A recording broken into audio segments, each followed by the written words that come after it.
Je voudrais parler d'un sujet sur lequel le gouvernement n'a jamais répondu, alors que c'était un sujet qui avait été notamment mis en avant par la commission d'enquête sur le nucléaire que nous avions fait en 2018, qui avait notamment été rapportée par Barbara Pompili. Dans cette commission d'enquête, nous avions démontré qu'il y avait un souci particulier sur le fait que nous sommes en train de faire du nucléaire low cost et que ce nucléaire low cost est encore aggravé dans les années qui ont suivi. Aujourd'hui, 80% de la maintenance nucléaire est faite par des sous-traitants nucléaires qui sont par ailleurs les travailleurs qui reçoivent 80% de la dose radioactive. Évidemment, tout le monde comprend que c'est un danger particulier pour les travailleurs qui y sont exposés, qui n'ont donc pas les mêmes protections que ceux qui ont donc le statut et qui ne respectent pas l'article 4 du statut des IEG. Mais tout le monde comprend que c'est un problème de sécurité aussi sur le fait d'avoir des travailleurs qui ont des cadences plus élevées, qui ont moins de protection et donc qui mettent en danger non seulement leur santé, mais aussi ceux qui y sont autour.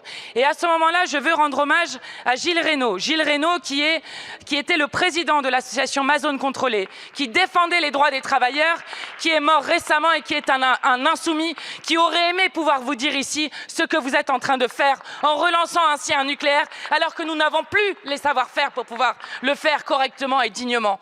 Donc je veux réinsister sur cette question-là, qui est non seulement une question sociale, mais une question de sécurité du nucléaire.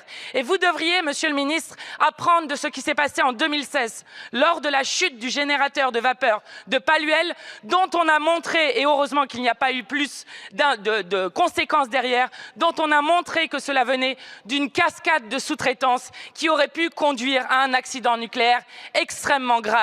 Donc, la question de la sous-traitance nucléaire utilisée massivement montre que nous sommes face à un nucléaire low cost et que maintenant, nous devrions planifier la sortie de ce nucléaire plutôt que de continuer dans une folie qui est d'un autre temps. Monsieur Tanguy, puis Monsieur Tavel. Merci, Monsieur le Président. Chers collègues, la présidente Panot nous a dit qu'effectivement, choisir le nucléaire, c'était faire un choix de civilisation. Elle a raison. Et c'est pour ça que je souhaitais lui répondre. Quel est le choix de civilisation derrière le nucléaire? Et fut un temps à gauche, on disait « D'où parles-tu, camarade? D'où vient le programme nucléaire ?» Et c'est là où on peut s'étonner du reniement de tout ce que la gauche a incarné en France et ailleurs. Quand le général de Gaulle crée le commissariat à l'énergie atomique, il choisit une femme extraordinaire, Irène Joliot-Curie, qui quelques années, alors que les femmes n'avaient même pas le droit de vote, était ministre de la République. Que voulait cette femme qui croyait tellement dans son idéal qu'elle en est morte par le fruit de ses recherches? Elle croyait effectivement que le nucléaire était une promesse considérable, monumentale, révolutionnaire pour le progrès humain. Et dans ce combat, elle rejoignait les fortes gaullistes. Les fortes gaullistes qui sont animées par un seul désir, ne pas subir, ne jamais subir. Choisir effectivement la force nucléaire, la puissance nucléaire, la recherche nucléaire, c'est ne pas vouloir subir. C'est croire que la France peut être une grande nation grâce à la science. C'est croire que les êtres humains ne sont pas voués à subir les malheurs de la nature, à subir les malheurs du temps, à subir les malheurs du marché et de l'injustice sociale, qu'ils peuvent reprendre le contrôle de leur vie. Et c'est quand même déplorable que la gauche soit tellement dévorée par la peur de la civilisation qu'elle veut contaminer toute la société française et occidentale par la peur.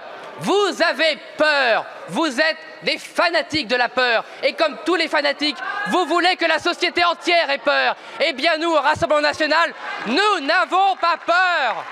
Nous n'avons pas peur. Nous croyons dans le progrès humain, nous croyons dans l'intelligence humaine, nous croyons dans l'État capable de porter la recherche nucléaire à un niveau de sûreté qui lui permet de garantir un atout économique et un atout pour les salariés.